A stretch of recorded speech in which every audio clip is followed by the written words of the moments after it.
안녕하십니까. 기사친구의 대우쌤입니다. 자, 이번 시간 엑셀 3단계 시간 있죠. 자, 합계 라인 계산과 그리고 서식 작업을 가지고 3단계를 진행해 보도록 하겠습니다. 자, 지난 시간에 보여드렸던 화면을 다시 한번 보게 되면 우리는 엑셀 작업 순서를 총 4단계로 나눠서 자, 지난 1단계 1강을 통해서 1단계 작업에 대한 의미를 파악을 했고요. 그 다음에 지난 2강을 통해서 2단계 작업의 각 항목 계산과 정렬 작업까지 완료를 했습니다. 자, 이번 세 번째 시간을 통해서 합계 라인 계산과 서식 작업을 이어서 진행하게 될 텐데요. 자, 이번 시간에 공부하게 될 이 합계 라인 계산도 상당히 중요한 부분이기 때문에 잘 파악하셔야 되겠고, 서식 작업도 아주 예쁘게 꾸며 주셔야 되는 부분까지 이번 시간을 통해서 완료를 해 보도록 하겠습니다. 자, 역시나 엑셀 화면과 그리고 문제 화면을 띄워두고 작업을 시작해 보도록 할 텐데요. 자, 지난 시간에 했던 작업을 불러오셔서 자, 이어서 계속 진행할 거니까 이 데이터가 그대로 있어야 되겠다라고 말씀을 드립니다. 자, 우선 우리가 이번 시간에 해야 될 것은 이 관리부 합계에 대한 이 합계 부분을 계산을 해야 되고, 그 다음에 예쁘게 꾸며주는 작업을 해주시면 되는데, 이번 시간에 이 합계 라인 계산을 좀 집중해서 들어주셔야 되겠습니다. 자, 이번 시간에 해야 될 내용을 우리가 문제 화면을 잠시 보면 이 아래쪽에 작업표 형식에 대한 부분을 작업을 하셔야 되는데, 이 관리부 합계와 시설부 합계, 재무부 합계에 대한 부분에 이 동그라미 5번을 지금부터 같이 작업을 해야 되겠고요. 다시 한번 말씀드리지만 이번 시간에 공부하게 될 내용이 단계별로 푸는 모의고사의 예 중에서 간단한 예를 제가 하나 보여드리는 거예요. 실제 시험장에서는 이 부분이 좀 더 복잡하게 나올 수 있으니까 실전 모의고사를 통해서 이 부분이 좀 더 복잡한 형태의 유형이 어떤 건지를 반드시 파악을 해 주셔야 된다는 거 다시 한번 말씀을 드립니다. 이번 시간은 개념 익히기 위해서 이 관리부 합계, 시설부 합계, 재무부 합계를 이 부분에서 어떻게 이 동그라미 5번 부분을 계산하는지와 그리고 서식을 예쁘게 꾸미는 과정까지 진행해 보도록 하겠습니다. 자, 그럼 동그라미 5번 계산식을 봐야 되니까 자, 문제 지시사항으로 내려오게 되면 자, 이 부분이죠. 자, 이 부분에 이제 동그라미 5번 설명이 5번이 근무 부서가 시작 문자가 A로 시작하면 관리부, 그리고 B로 시작하면 시설부, 그 다음에 C로 시작하면 재무부로 처리해서 각 부서별로 해당 항목의 합계를 구하라는 얘기예요. 그러면 이 A로 시작하는 얘네들이 무슨 부가 된다는 얘기예요? 얘가 관리부가 된다는 얘기고요. B로 시작하는 얘네들이 무슨 부가 돼요? 시설부가 되고, 그 다음에 C로 시작하는 얘네들이 재무부가 된다는 얘기인데, 그러면 관리부, 시설부, 재무부라는 것을 우리가 미리 만들어 주셔야 돼요. 그러면 미리 만들기 위해서는 이쪽에서 우리가 실제로 프린트할 때는 이것만 프린트하면 되기 때문에 근무 부서에 대한 얘기를 만들 데가 없어요. 그러니까 이 부분을 이 오른쪽에다가 따로 하나 만들어 두셔야 된다는 거예요. 이 부분을 여러분들이 잘 알아두셔야 됩니다. 이게 실전 모의고사 들어가면 이 부분이 상당히 많아집니다. 자, 그러면 어떻게 하느냐? 자, 이 부분에다가 자, 근무 부서를 하나 더 만듭니다. 이렇게 근무 부서라고 이렇게 만드는데, 필드명 같은 경우에는 나중에 액세스를 대비했었어라도 필드명이 똑같은 게 두 개가 존재하는 것을 막아주세요. 그러면 여기가 근무 부서니까 저는 여기다가 근무 부서 2라고 하겠습니다. 그쵸? 2라고 하고 엔터를 칩니다. 저처럼 따라와 주세요. 그러면 이 부분에서 얘가 A로 시작하면 이 근무 부서가 뭐란 얘기예요? 그쵸? 관리부를 얘기죠. 그러면 우리가 이 부분은 사실 프린트 할 부분이 아니기 때문에 사실 이렇게 해도 상관없어요. 무슨 말이냐면 얘가 A로 시작하는 얘네 3명은 여기다가 그냥 타이핑을 합니다. 뭐라고? 관리부라고. 이렇게 여기도 관리부, 여기도 관리부. 그 다음에 B로 시작하니까 얘는 시설부, 여기도 시설부, 여기도 시설부. 이렇게 직접 다 타이핑을 하고요. 시설부까지. 그 다음에 C로 시작하는 건 2개니까 얘네들은 뭐예요? 재무부니까 재무부, 그리고 재무부. 이렇게 하셔도 상관이 없다. 왜? 우리는 인쇄로만 채점을 한다는, 다시 말씀을 드립니다. 이 내용 전체가 프린트 될 거지 얘는 프린트 될 부분이 아니라는 거예요. 그러니까 이 부분은 함수를 쓰나 안 쓰나 별 의미가 없어요. 물론 나중에 다른 모의고사를 풀다 보면 이 부분에 이거 계산할 때 함수를 무슨 함수를 썼는지에 대해서 아래쪽에다가 직접 기재하세요. 이런 문제가 나온다면 함수를 써야 되겠지만, 그런 부분이 아니라면 이렇게 직접 타이핑해도 상관은 없으세요. 그죠? 자, 그런데 우리가 또 안 하고 넘어갈 수는 없잖아요. 그죠? 그래서 함수를 한번 써보도록 하죠. 자, 함수를 써서 계산한다 그러면 이렇게 합니다. 자, 는 하고 if, 그죠? if 만약에 만약에 여기 적혀 있는 글자의 왼쪽 첫 번째 글자가 A면 관리부를 하라 그랬었죠. 그래서 첫 번째 글자 뽑아낼 때는 left라는 함수를 쓰셔야 돼요. left 하고 난 다음에 얘를 클릭합니다. 자, B5에 적혀 있는 글자의 left 왼쪽 첫 번째 글자가 이렇게 되는 거예요. 얘가 뭐면, 얘가 만약에 A면, 자, A라고 입력하죠. 자, A면 얘는 무슨 부서다? 관리부다. 관리부. 이렇게 하고요. 자, 또 조건이 하나 더 있으니까 다시 한번 콤마 찍고 다시 한번 if. 자, 똑같이 left 하시고 가로 열고 역시 여기 적혀 있는 B5의 왼쪽 한 글자가 콤마 1.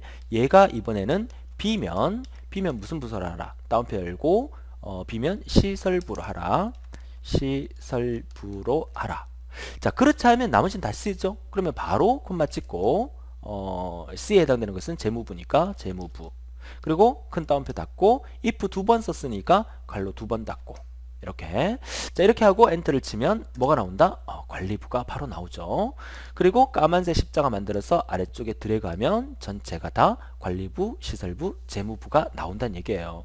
자, 그러니까 결국 우리가 이 부분을 계산할 때 사실 함수 노이로지가 있는 분들 아마 계실 겁니다. 함수 하면 너무 싫어요 하는데 사실 이 함수를 쓰게 되면 그죠? 일일이 타이핑 안 해도 되고 자동으로 채우기 핸들에서 쭉 들어가면 나머지가 자동으로 계산되기 때문에 실제 여러분 시험 치러 가게 되면 데이터가 이렇게 열 몇 개가 있는 게 아니라 이 데이터가 한 20 몇 개 이렇게 나올 수가 있어요. 그러니까 이 많은 데이터를 하게 되면 일일이 다 타이핑하는 것보다 함수를 정확하게 쓰게 되면 한 번에 계산되기 때문에 이게 바로 엑셀의 가장 큰 장점이라고 말씀드렸잖아요. 그러니까 함수 특강을 통해서 제가 함수를 설명을 드리고 있지만 if 함수를 써서 만약에 B5에 적혀 있는 왼쪽 한 글자가 그죠? 한 글자가 A면 관리부로 하고 다시 한번 if 들어가서 B5에 적혀 있는 left 왼쪽 한 글자가 B면 시설부로 하고 그렇지 않으면 나머지 전부 다 재무부를 하라. 이 정도의 if와 left를 혼합해서 쓰는 if 함수 정도는 우리 사무자동화 산업기사 실기를 공부하시는 분들은 기본적으로 알고 있으셔야 된다라고 말씀을 드려요. 자, 이 부분 함수에 대해서 잘 이해가 안 되시는 분들은 함수 특강을 통해서 함수 공부를 조금 하고 오셔서 본 강의를 들어주시면 훨씬 더 도움이 되겠다라고 말씀을 드립니다. 자, 정리가 되셨죠? 자, 그러면 오른쪽에다가 우리가 근무부서2라고 해서 각 부서별의 이름을 만들어 놨어요. 그러면 결국 이 부분은 뭐가 되는 거예요? 관리부가 되는 거죠. 자, 이 부분은 관리부라고 그냥 쳐놓을게요. 그 다음에 이 부분은 시설부니까 이 부분은 시설부라고 이렇게 쳐놓고요. 그 다음에 이 부분은 재무부니까 재무부라고 이렇게 이 부분은 타이핑을 해 놓습니다. 재무부. 자, 여기에다가 이렇게 각 부서별 이름을 타이핑을 해 놓는 이유는 이 부분에서 함수를 이용해서 계산하기 위해서 그 조건이 들어가야 되기 때문에 미리 입력을 해 둔 겁니다. 자, 정리가 되십니까? 자, 그러면 우리가 이 부분에 계산해야 될 것은 동그라미 5번에 해당이 되는 부분이죠. 그러면 이 5번은 위치가 어디냐면 이 작업표에 보면 당일 금액, 식대, 지급액 요 세 칸에만 5번 계산식이 들어가면 돼요. 그러면 5번 계산식은 이 부분의 계산식이 결과가 만들어지면 되죠. 어떤 분은 막 여기서부터 막 계산하시는데 그게 아니라 문제 속에 그죠? 작업표에 나와 있는 동그라미 5번에 있는 위치에만 계산해 주면 된다는 거죠. 자, 그러면 이 부분의 계산식 자체가 이렇게 근무부서가 시작하는 문자에 따라서 관리부, 시설부, 재무부로 구분해서 그 부서별에 해당 합계를 구하라는 얘기죠. 무슨 말이냐? 우선 수동 계산을 예를 든다 그러면 여기에 답이 뭐가 나와야 되겠어요? 그죠? 여기에 답이 뭐가 나와야 되냐면 이 부분은 관리부에 대한 합계니까 관리부에 해당되는 게 이 부분이죠. 그러니까 요거 세 개에 대한 합계가 여기 나와주면 돼요. 그 다음에 요 두 번째 요게는 요거 B로 시작하는 요게 시설부니까 이 시설부에 대한 합계가 여기 나와주면 되고요. 그 다음에 요 세 번째 칸에는 그죠? 요거 두 개 재무부에 대한 합계가 세 번째 칸에 나와주면 되겠죠. 이쪽도 마찬가지예요. 자, 이쪽 같은 경우에도 이거 세 개의 합계가 여기에 와야 되고 그 다음에 여기 같은 경우에도 이거에 대한 합계가 이렇게 와야 되겠죠. 그 다음에 마지막 두 개의 합계가 여기 이렇게 오게 되고 그러니까 이 값을 여기까지 다 구하라는 얘기예요. 그러면 이거를 여러분들이 수동으로 계산하는데 수동으로 계산하는 방법도 있어요. 그죠? 어떻게 하면 돼요? 이렇게 일일이 이거 두 개를 계산기 띄워서 계산해도 되지만 요거 두 개 이렇게 블록 지정해 볼게요. 세 개죠. 세 개. 요거 A로 시작하는 거, 다시 말해서 관리부로 시작하는 요거 세 개니까 요거 세 개를 블록 지정하면 엑셀에서 여기 보면 합계라고 이게 보이시죠? 요거 45,600 요거를 기억하신 다음에 여기를 클릭하셔서 45,600 이렇게 타이핑해도 됩니다. 그쵸? 그러면 이걸 어떻게 해요? 하나, 둘, 셋, 넷, 다섯, 여섯, 일곱, 여덟, 아홉 번을 다 해주셔야 되죠. 그러면 여기에 답은 어떻게 구한다? 여기에 답은 재무부에 대한 합계가 와야 되니까 요거 두 개가 되겠죠? 요거 두 개 블록 지정해서 여기 합계 보면 71,000 나와 있잖아요. 그럼 여기다가 71,000이라고 이렇게 입력을 해도 된다는 겁니다. 그런데 물론 여기에 함수를 뭘 썼는지, 직접을 입력을 했는지 함수를 썼는지를 물어본다면 함수식을 아래쪽에다가 직접 입력하라는 문제가 나올 수 있어요. 그럴 경우는 여기 무조건 함수를 쓰셔야 되겠죠. 그런데 여기에 함수를 쓰셔가지고 이 함수의 결과식을 아래쪽에 입력하라는 문제가 나온다면 함수를 쓰고 제대로 입력하면 감점이 없겠지만 내가 함수 쓰는 방법을 몰라서 직접 수동 계산해서 타이핑을 했다. 그래서 여기에 함수식을 못 적었다. 그러면 이 부분에 대한 뭐야? 감점이 되는 거죠. 그 감점은 정확하게 공단 측에서 발표하지 않았습니다. 몇 점 정도 감점되는지. 근데 제가 지난 경험을 통하면 이거 안 쓰게 되면 한 5점 정도 감점되지 않을까, 저 나름대로 그렇게 예상은 해봅니다. 그러면 5점 감점되더라도 우리는 다른 거 다 맞으면 충분히 합격할 수 있잖아요. 그죠? 그런데 만약에 여러분들이 여기에 함수를 못 썼어, 수동 계산도 안 했어, 그래서 답이 안 나왔어, 그럼 나중에 우리가 그래프 만들 때 이 데이터를 가지고 그래프 만들으라고 했는데 이 데이터가 없어서 그래프를 못 만들었어요. 다음 시간에 우리가 공부하게 될 그래프입니다. 그 그래프를 만약에 못 만들게 되면 문서 미완성으로 실격 처리가 돼요. 그죠? 그래서 수단과 방법을 안 가리고 우리가 합격을 하려 그러면 함수 계산식을 몰라도 수동으로라도 반드시 정답을 적어 놓고 난 다음에 문서를 끝까지 다 완성을 해줘야만 우리가 합격 권한에 들 수 있다는 것을 말씀을 드리는 거죠. 그죠? 자, 그렇다면 이번 시간에 역시나 함수 쓰는 방법은 알아야 되니까, 자, 이거 다 지우고 함수를 어떻게 쓰느냐, 각 부서별로 합계를 구하는 함수가 우리가 SUMIF라는 함수가 있어요. 그러니까 조건에 맞는 합계를 구하는 함수죠. 합계를 구하는 함수는 기본적으로 우리가 SUM인데, 예를 들어서 여기다가 SUM이라는 함수를 바로 써볼게요. SUM 가로 열고, SUM은 합계 구하는 함수예요. 이거 전체 합계를 구하고 싶어요. 이렇게 전체 블록 지정해서 가로 닫고 엔터를 치면 전체 합계가 구해지는 거예요. 근데 우리는 이 부분은 얘네 세 개의 합계만 구할 거잖아요. 그러니까 조건이 있는 거잖아. 그러면 다시 지울게요. 지우고 SUMIF라는 함수를 씁니다. SUMIF.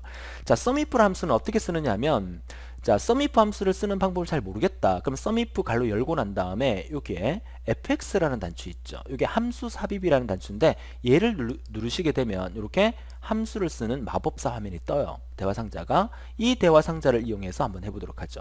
자, 첫 번째, 두 번째, 세 번째를 입력해 주시면 되는데, 첫 번째는 range, 범위입니다. 그 범위가 뭐냐면 어떤 범위냐?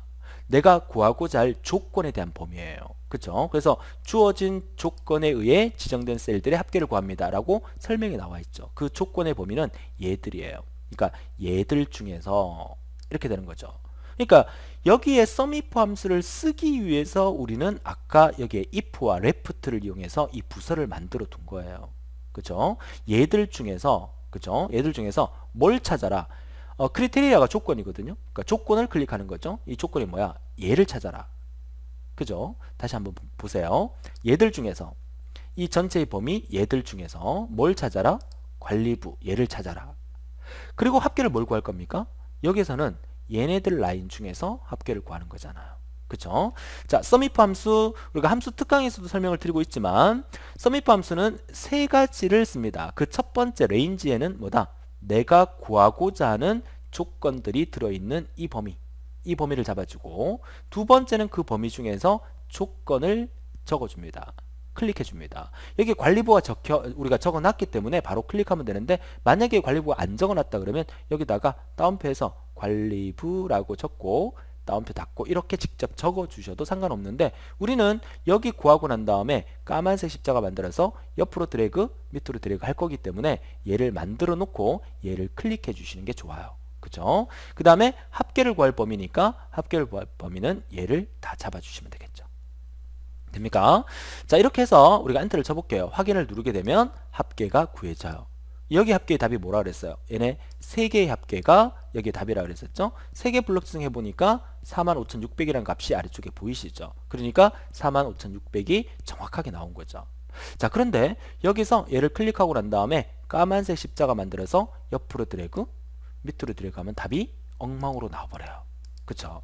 자, 다시 지울게요. 그러면 여기서 우리가 해야 될 일은 우리가 함수 특강 말고 우리의 특강 중에서 엑셀에서의 달러의 의미가 뭐냐, 달러는 왜 붙이느냐, 이 특강이 있습니다. 그죠? 자, 그 특강을 보시게 되면 여기에 달러를 붙여야 된다는 이유를 알게 돼요. 그죠? 자, 달러를 붙여보기 위해서 FX 단추를 다시 눌러서 아까 화면으로 다시 들어갑니다. 자, 이렇게. 자, 무슨 뜻이냐면, 자, 여기에 렌즈의 범위를 달러를 붙여주셔야 되는데, 달러 특강 듣고 오신 분들은 아마 이해되실 거예요. 자, 우리가 여기서 까만색 십자가 만들어서 옆으로 드래그, 그 다음에 까만색 십자가에서 밑으로 드래그 할 때 첫 번째 잡았던 이 J5에서 J14라는 이 범위, 그죠? 이 범위가 되죠.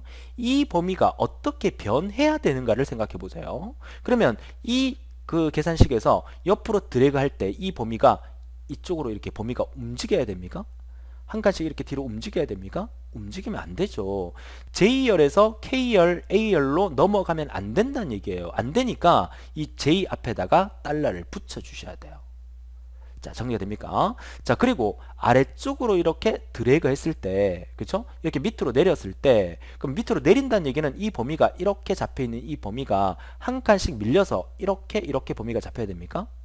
이렇게 범위가 잡혀야 됩니까? 그거 아니잖아요. 밑으로 드래그 했을 때 이 범위가 밀려 내려면 안 되죠. 그러니까 밀려 내려면 안 된다는 얘기가 이 범위 자체가 15번 행에서 16번, 17로 변하면 안 된다는 얘기예요. 그러니까 여기서 J5와 J14에다가도 달러를 붙여서 그 범위가 변하지 않게 만들어 주셔야 된다는 거예요. 그쵸? 자, 그렇기 때문에 결국 여기에는 모두 달러를 붙여야 되기 때문에 이거 전체 다 블록증해서 달러 붙이는 키는 키보드의 F4번 키죠. 그래서 F4번 키를 살짝 눌러주면 이렇게 달러 J, 달러 5, 땡땡, 달러 J, 달러 14로 바뀌는 게 보일 거예요. 그래서 전부 다 절대 참조 형식으로 달러를 다 붙여주셔야 된다는 거. 그죠? 요거 만들어 주시고, 그 다음에 두 번째 크리테리아. 자, 이 조건은 J15잖아요. 그러니까 J15의 위치가 뭡니까? 얘죠. 얘의 위치죠. 자, 얘의 위치는 우리가 여기서 작업을 하고 난 다음에 오른쪽으로 드래그 했을 때 이 범위가 이렇게 넘어갑니까? 안 넘어가죠. 이 관리부로 고정되어 있어야 되죠. 결국 J가 KL로 바뀌면 안 되기 때문에 J 앞에 달러가 붙어야 됩니다. 달러를 붙이는 것은 핸들 했을 때, 마우스로 드래그 했을 때 변하지 않게 하기 위함이에요. 그쵸? 자, 그런데 얘를 아래쪽으로 드래그 했을 때는 여기에서는 관리부를 구할 게 아니라 시설부를 구해야 되죠. 그러면 이 아래쪽으로 드래그 했을 때 이 관리부라는 얘는 시설부 그리고 재무부로 바뀌어야 된다는 얘기예요. 그렇다는 얘기는 숫자, 그러니까 15번 행이라는 것은 얘는 16, 17로 바뀌어줘야 되니까 이 15 앞에는 달러를 붙이면 안 된다는 의미예요.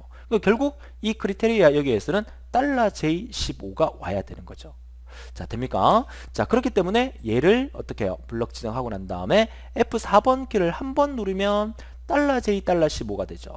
한 번 더 누르면 J 달러 15가 되죠. 한 번 더 누르면 F4번 키 누른 거예요. 한 번 더 누르면 달러 J15가 되죠. 우리가 원하는 값은 달러 J15가 원하니까 이렇게 만들어 놓고 다음으로 넘어가시면 되겠죠.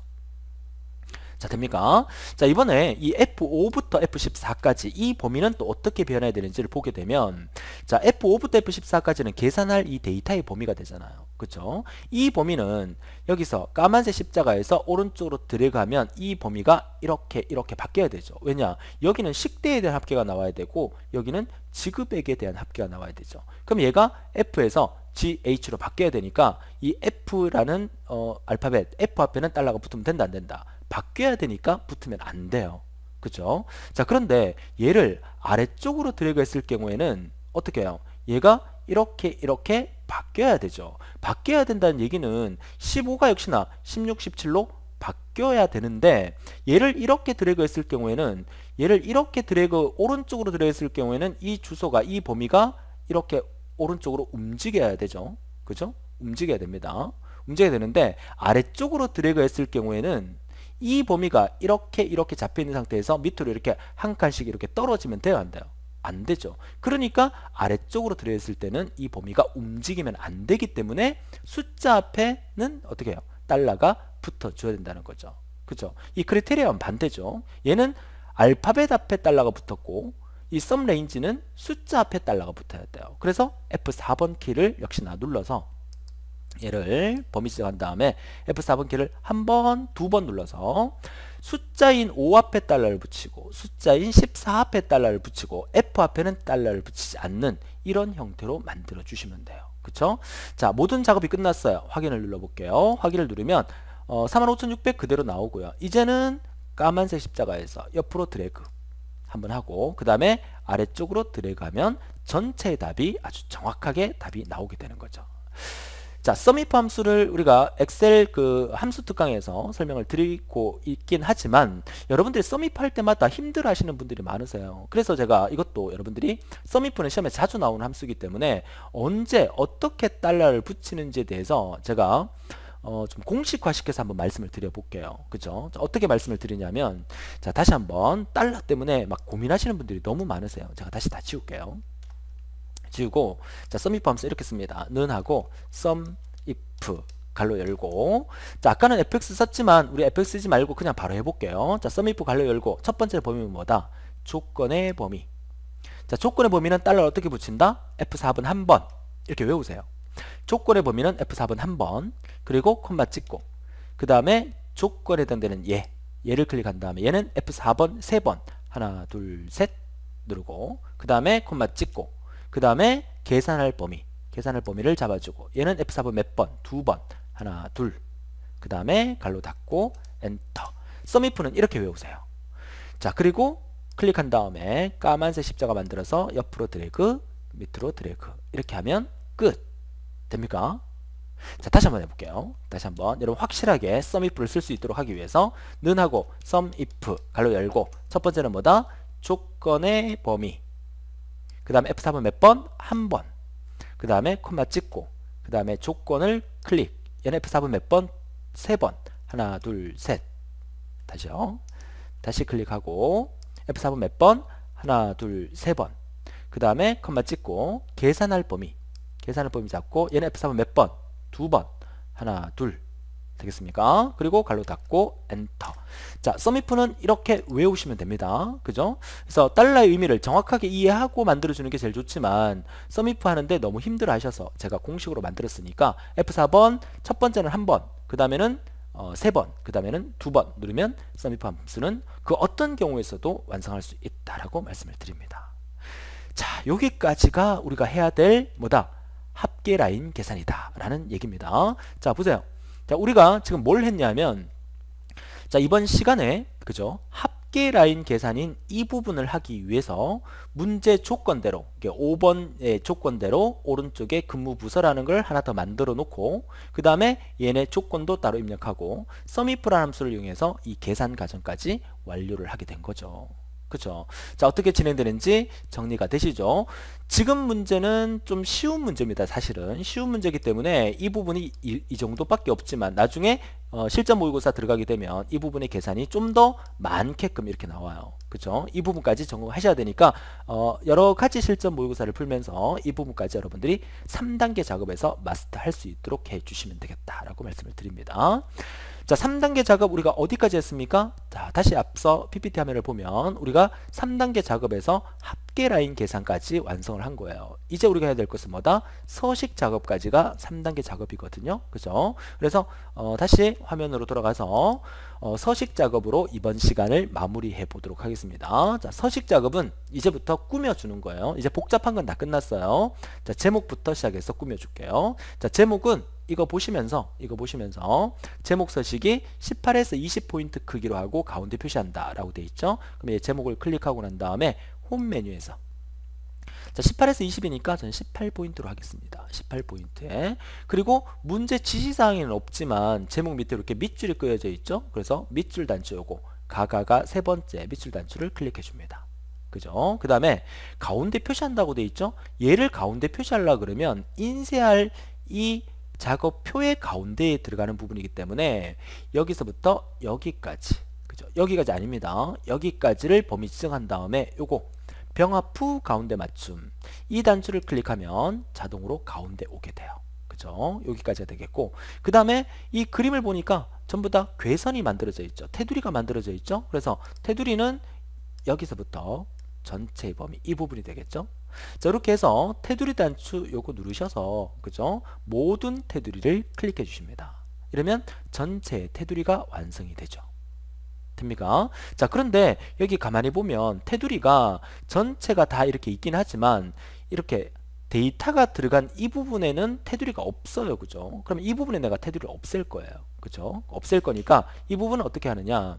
자, 이 부분 안쪽만 이렇게 범위 지정을 합니다. 안쪽만 여기까지. 합계 라인은 테두리가 있잖아요. 그죠? 그러니까 이 부분만 지정을 한 다음에, 자, 요거 테두리 단추 삼각형 누르셔서 안쪽을 지우는 건 여기 없어요. 없으니까 다른 테두리라는 것을 클릭합니다. 이게 이제 아까 우리가 말씀드렸던 컨트롤 1번이거든요. 지난 시간에 말씀드렸나? 컨트롤 1번이죠.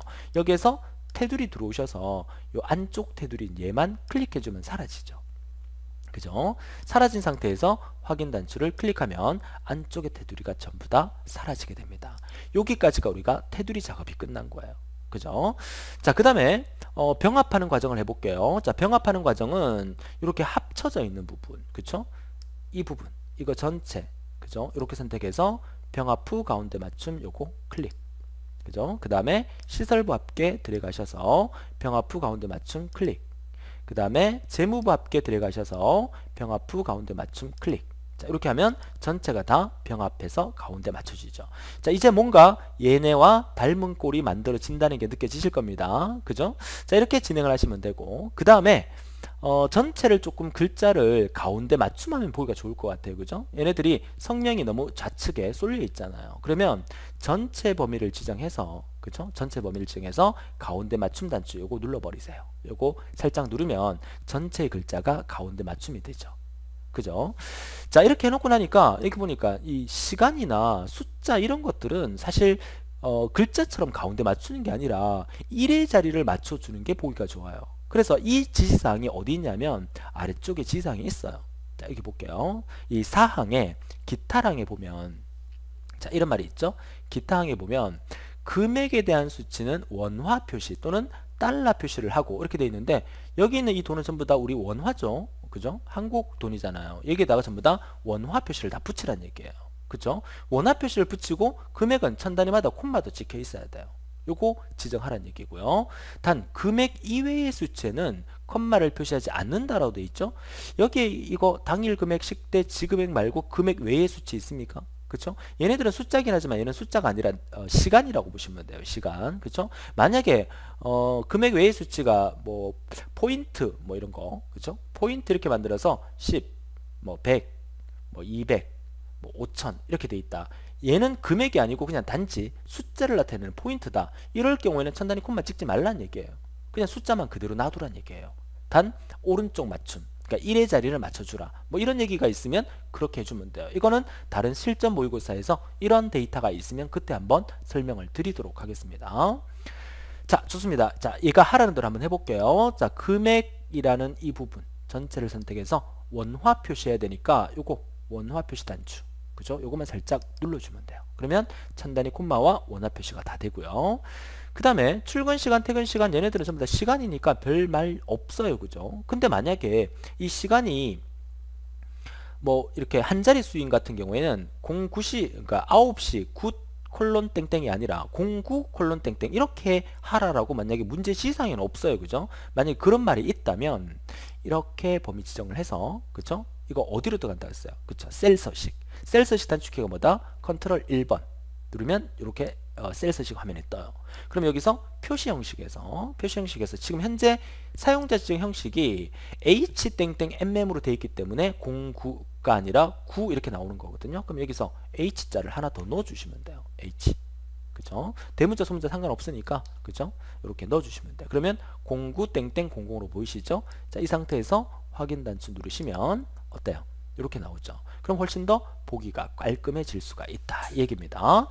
자, 이렇게 하면 우리가 사실 서식 작업이 다 끝난 거예요. 더 이상 할 거 없어요. 이렇게 보면 모든 수치는 셀 서식 속성을 설정하는 과정에서 소수 자릿수를 0으로 지정하라. 이 말은 소수 자릿수가 나와 있는 데이터가 없기 때문에 상관없으세요. 이건 나중에 실전 모의고사에서 소수 자리가 나오는 형태의 문제가 있을 때 그때 한 번 더 설명을 드리도록 할게요.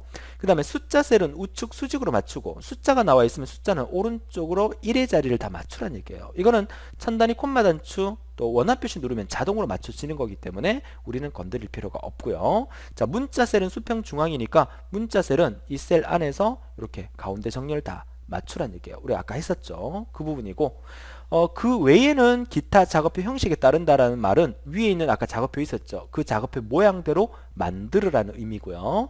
그 다음에 특히 인쇄 출력 시 판독 불가능이 발생하지 않도록 미리 보기 등을 통해서 적당히 크기를 조정한다. 이 부분은 우리가 다음 시간에 그래프 만들고 인쇄 준비 작업 시간에 그때 한번 설명을 드리도록 하겠습니다.